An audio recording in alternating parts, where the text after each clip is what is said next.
भक्तों हरे कृष्णा। भक्तों आज हम सब श्रीमद् भगवद गीता श्लोक नंबर 29 पढ़ेंगे।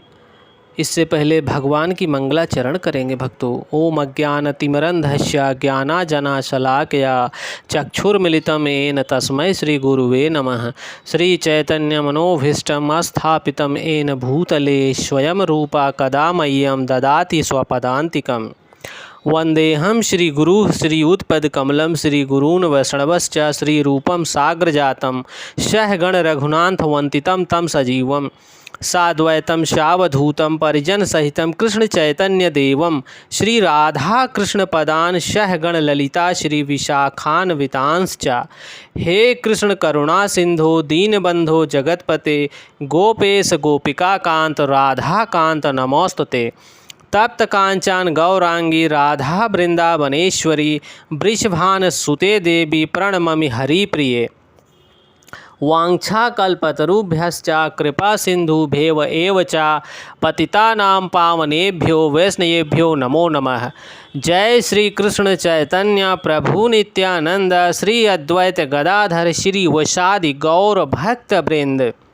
नमः ओम विष्णुपादाय कृष्णप्रेष्ठाय भूतले श्रीमते भक्ति वेदांत स्वामिन इति नामिने। नमस्ते सरस्वती देवी गौरवाणी प्रचारिणे निर्विशेष शून्यवादी पाश्चात्य देश तारिणे। हरे कृष्णा कृष्ण कृष्ण हरे हरे हरे रामा राम राम हरे हरे। हरे कृष्णा कृष्ण कृष्ण हरे हरे हरे रामा राम राम हरे हरे। भक्तों भगवान यहाँ बोल रहे हैं इस श्लोक में, कृपया ध्यान देना।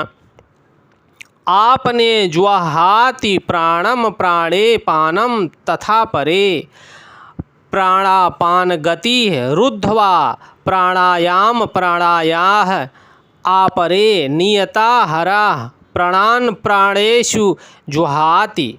भक्तों यहाँ भगवान स्पष्ट कर रहे हैं अन्य लोग भी जो समाधि में रहने के लिए श्वास को रोके रहते हैं, प्राणायाम वे आपान में प्राण को और प्राण में आपान को रोकने का अभ्यास करते हैं और अंत में प्राण अपान को रोककर समाधि में रहते हैं। अन्य योगी कम भोजन करके प्राण की प्राण में ही आहुति दे देते हैं। ऐसे भक्त प्राणायाम के द्वारा भगवान को प्राप्त करने का प्रयास करते हैं। श्वास को रोकने की योग विधि प्राणायाम कहलाती है। प्रारंभ में हठ योग के विविध आसनों की सहायता से इसका अभ्यास किया जाता है। ये सारी विधियाँ इंद्रियों को वश में करने तथा आत्म साक्षात्कार के प्रगति के लिए संतुत की जाती है। इस विधि में शरीर के भीतर वायु को रोका जाता है जिससे वायु की दिशा उलट सके। अपान वायु निम्नगामी अधोमुखी है और प्राणवायु ऊर्ध्वगामी है। प्राणायाम में योगी विपरीत दिशा में श्वास लेने तथा तब तक अभ्यास करता है जब तक कि दोनों वायु उदासीन होकर पूरक अर्थात सम नहीं हो जाती। जब अपान वायु को प्राणवायु में अर्पित कर दिया जाता है तो इसे रेचक कहते हैं। जब प्राण तथा अपान वायु को पूर्णतया रोक दिया जाता है तो इसे कुंभक योग कहते हैं। कुंभक योग योगाभ्यास द्वारा मनुष्य आत्मसिद्धि अवधि बढ़ा सकता है। बुद्धिमान योगी ही जीवन काल में सिद्धि प्राप्त करने का इच्छुक रहता है, वह दूसरे जीवन की प्रतीक्षा नहीं करता। कुंभक योग के अभ्यास से योगी जीवन अवधि को अनेक वर्षों के लिए बढ़ा सकता है, किंतु भगवान की दिव्य प्रेमा भक्ति में स्थिर रहने के कारण मनुष्य कृष्ण भावना भावित मनुष्य स्वतः इंद्रियों का निर्याता नियंता जितेंद्रिय बन जाता है। उसकी इंद्रियां कृष्ण की सेवा में तत्पर रहने के कारण अन्य किसी कार्य में प्रवृत्त होने का अवसर नहीं पाती। फलतः जीवन के अंत में उसे स्वतः भगवान कृष्ण के दिव्य पथ पर स्थानांतरित कर दिया जाता है, अतः वह दीर्घजीवी बनने का प्रयत्न नहीं करता। वह तुरंत मोक्ष पद को प्राप्त कर लेता है, जैसा कि भगवत गीता में श्लोक नंबर 14 अध्याय नंबर 14 में 26वें श्लोक में बताया गया। कृपया भक्तों ध्यान देना।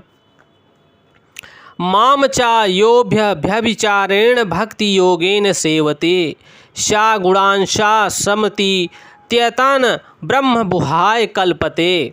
जो व्यक्ति भगवान की निश्चल भक्ति में प्रवृत्त होता है वह प्रकृति के गुणों को लांघ जाता है और तुरंत आध्यात्मिक पद को प्राप्त होता है। ऐसा व्यक्ति बिरला ही कोई एक पुरुष होता है बहुत सारे पुरुषों में जो भगवान को निश्चल भक्ति को प्राप्त कर भगवान के पद चिन्हों पे चल पड़ता है। कृष्ण भावना भावित व्यक्ति दिव्य अवस्था से प्रारंभ करता है और निरंतर उसी चेतना में रहता है, अतः उसका पतन नहीं होता। अनंततः वह भगवत धाम को जाता है, भगवान के धाम गौलोक वृंदावन को प्राप्त करता है। कृष्ण प्रसादम को खाते रहते ही स्वतः कम खाने की आदत पड़ जाती है।